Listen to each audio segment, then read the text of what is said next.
Salam əziz şagirdlər, hər birinizi xoş gördük. Bugün sizlər üçün fizika 8-ci sinif dərsində verilən ağırlıq qüvvəsi və çəki dərsində öyrəndiklərinizi tətbiq edin, öyrəndiklərinizi yoxlayın hissəsində olan sualların izahını verəcəyəm. Sualların izahına keçməmişdən öncə kanalımıza abunə olmağı unutmayın ki, digər dərslərin də izahları gəldikdə xəbərdar olasınız. Gəlin başlayaq birinci sualımızdan. Şərtdə deyilir ki, yer kürəsi günəş ətrafında bir il ərzində bir tam dövr edir. Yerə tərs edən qüvvələrin əvəzləyicisinin sıfırdan fərqli olduğunu demək olarmı? Cavabınızı əsaslandırın.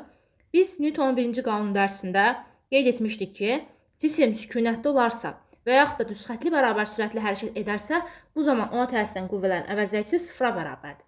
İndi yer günəş ətrafında hərəkət edərkən, yəni bir tam dövr edərkən bu zaman hərəkət istiqamətini dəyişir də, yəni düz xətt üzrə hərəkət etmir ki.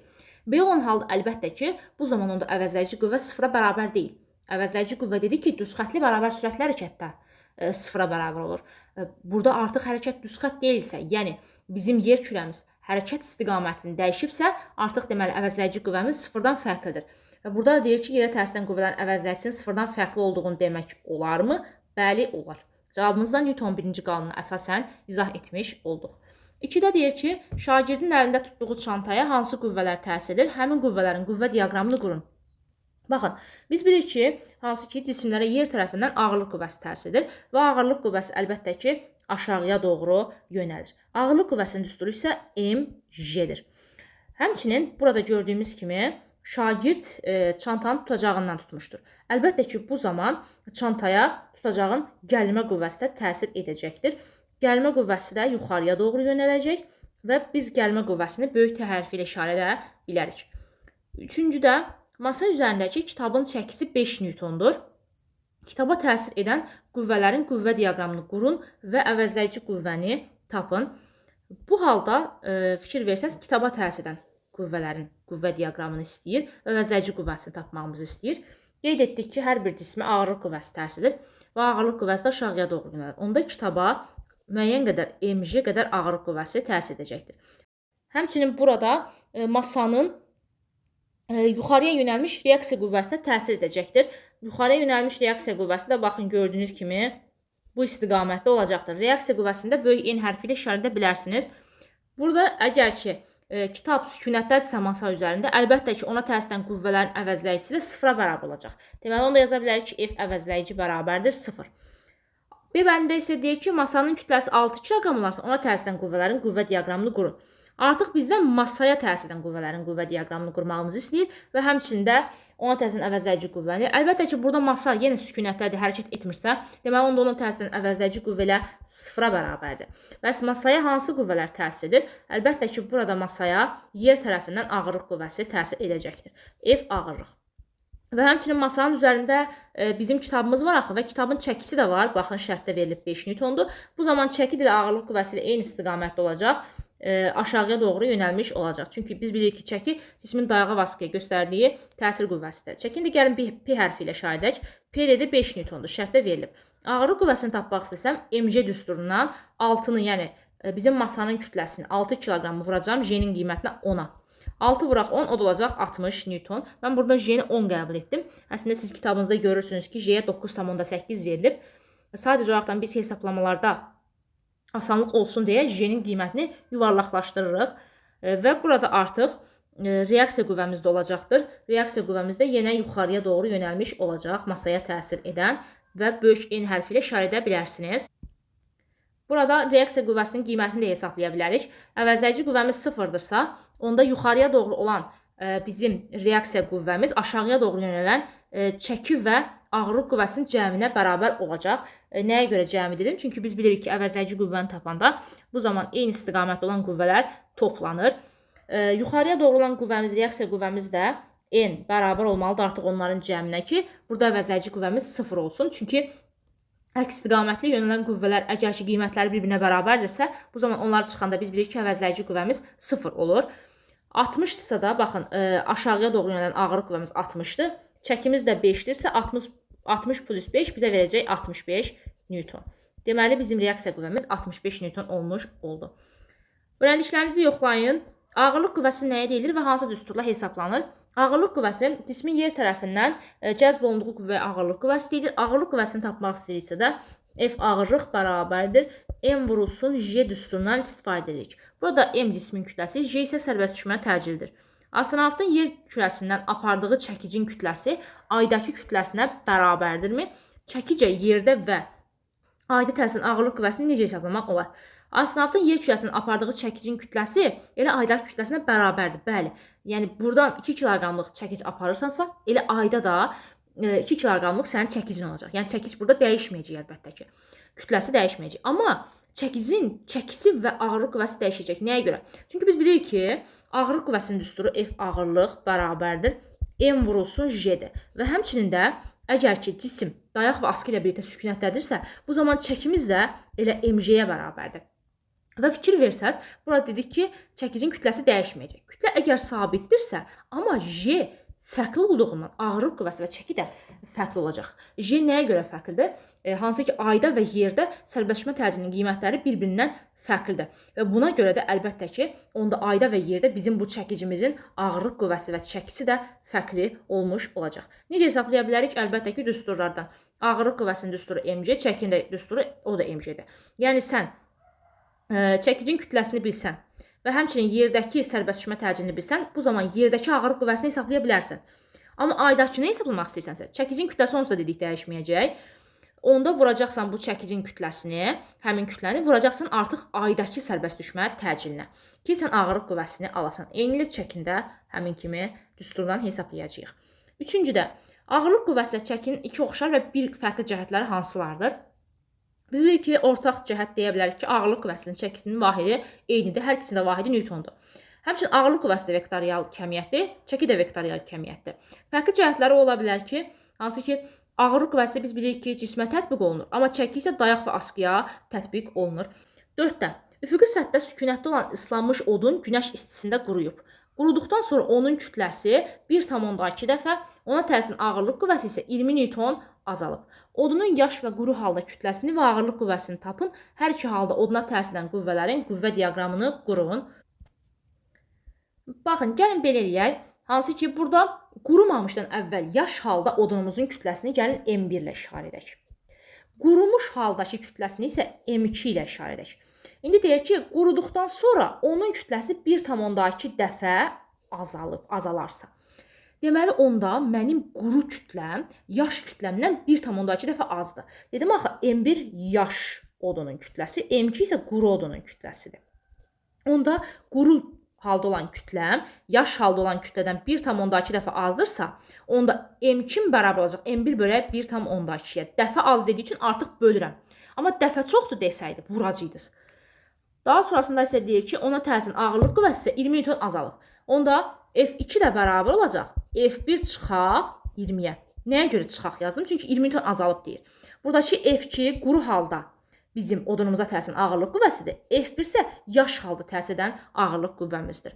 Mən bilirəm ki, ağırlıq qüvvəsinin düsturu F ağırlıq bərabərdir. M vurulsun J-dir. Buradan ağırlıq qüvvəsi gördüyümüz kimi kütlə ilə düz asısıdır. Onda yaza bilərik ki, F1 bölək F2 bərabərdir M1 bölək M2-yə. Bunu belə yaza bilərik.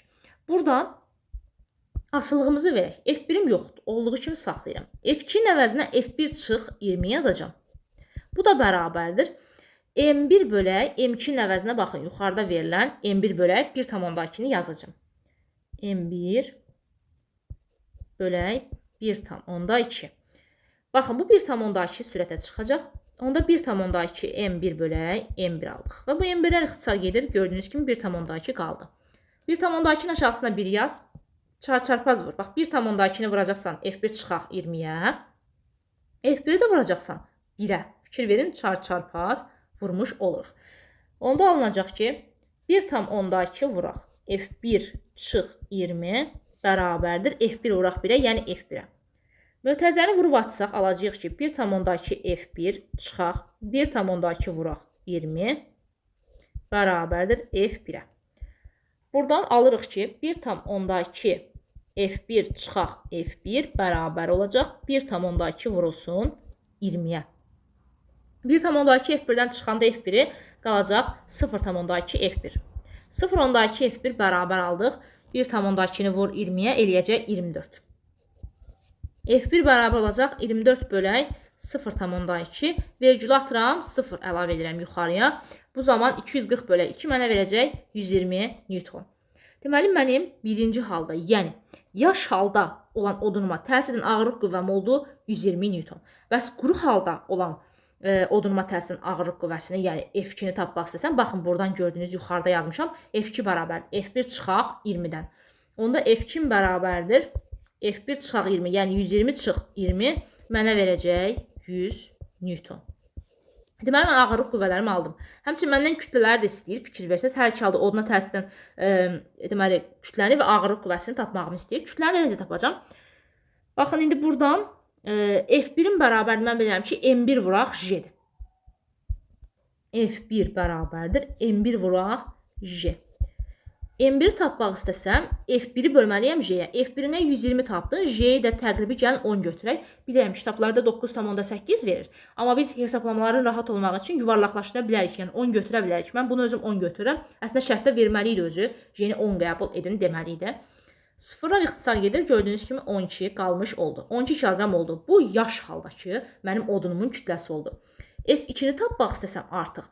F2 bərabərdir M2 vuraq J düsturundan. M2-ni tapacağım, olacaq F2 bölək J.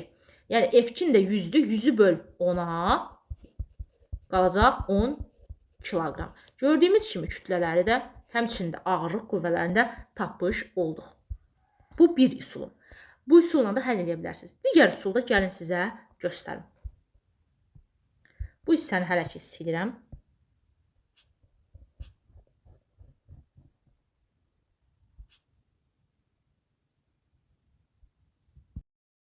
Baxın, burada bayaqlar yazmışdıq ki, F2 bərabərdir. F1 çıxaq 20-dir. F2-nin yerinə yazaram ki, F2 bərabərdir. M2 vuraq J. F1-in yerinə yazaram. M1 vuraq J. Gətirib indi yerinə yazıram. Olacaq M2J bərabərdir. M1J çıx 20. İndi buradan da aydın görünür ki, M1J çıxaq M2J fərqi mənə verəcək 20-ni. J-ni ortaq vurub çıxardıram. Olacaq M1 çıx M2 bərabərdir 20. Artıq J-nin qiymətini dediyim kimi 10 qəbul edirəm. 10 vuraq M1 çıxaq M2 bərabərdir 20-yə. M1 çıxaq M2 bərabər olur 20 bölək 10-a. O da mənə verir 2. Fikir versəz, yuxarıda yazmışam ki, M2 bərabər M1 bölək 1,2. Gəlin M1 buradan tapaq. Buradan M1 tapaq. M1-i tapanda olacaq M2 vuraq 1,2. M1 bərabərdir 1,2 vuraq M2-yə. Gətirək indi bax bunu yerinə yazaq burada. M1-in əvəzinə 1,2 M2 yazaq. Alınacaq ki 1,2 M2 çıx M2 bərabərdir 2-yə. 1,2 M2-dən çıxıram M2-ni. Elə bir burada M2-nin qarşısında 1 var. 1,2 çıxaq 1 mənə verəcək 0,2. Deməli 0,2 M2 bərabər aldıq 2-yə. Buradan M2-ni tap, olacaq 2 bölək 0,2. Vergül at. Vergüldən sonra bir dənə 2 var axı. Ona görə bir dənə 0 yaz sürətə. 20 bölək 2 mənə 10 verdi gördüyünüz kimi. Buradan artıq M1 də tapa bilərəm. M1 nədən tapacağım? Bax, buradan gördüyünüz kimi M1 çıxaq M2 bərabər 2 aldım axı. Onda M1-i tapanda M1 bərabər olacaq 2 üstə gələk ona. Mənə verəcək 12. Ağırlıq qüvvələrini tapmalıyam. İndi F1 bərabər idi M1J. Olacaq 12 vuraq 10. 120 Newton. Bu deməli oldu mənim yaş haldakı odunuma təsirin ağırlıq qüvvəsi. F2 isə, yəni quru haldakı odunuma təsirin ağırlıq qüvvəsi M2 vuraq J-dən. M2 10, onu da ona vur 100 Newton. Gördüyümüz kimi artıq biz ağırlıq qüvvəsini həm quru halda, həm də yaş halda oduna təsirin ağırlıq qüvvəsini tapmış olduq. Həmçinin yaş haldakı kütləmi, quru haldakı kütləmi bunları da tapmış oldum. Yaş halda 12 kiloqram, quru halda 10 kiloqram almış oldum kütləmizə. Keçək indi 5-ci sualımıza. Şagird cismi dinamometrə bağlayaraqdan ağırlıq qüvvəsini ölçür. Ölçmə zamanı dinamometr onun əlindən düşür. Cisim və dinamometr döşəməyə çıxana qədər dinamometrin göstəricisi nəyə bərabər olar? Gəlin bu hissəni silim hələlik. Biz bilirik ki, bax burada birinci halda bizim cismimiz dinamometrə bağlayaraqdan ağırlıq qüvvəsini ölçdüyümüz halda bu zaman bizim ağırlıq qüvvəmiz çəkiyə bərabər, cismin çəkisinə bərabərdir. Hər ikisi də M vuraq J düsturu ilə hesablanır. Amma dinamometri əlindən düşürdüyü anda bu zaman artıq dayaq və asıq olmadığından çəkimiz sıfıra bərabər olur. Çəki sıfıra bərabər olduğundan elə dinamometrin göstəricisi də sıfıra bərabər olmuş olacaq. Beləliklə, əziz şagirdlər, sizlər üçün burada olan sualların izahını vermiş oldum. Ümid edirəm ki, izah sizlər üçün aydın oldu. Əgər izahdan yararlandınızsa da kanala abunə olmağı və videonu bəyənməyi unutmayın. Özünüzə yaxşı baxın. Sağ olun.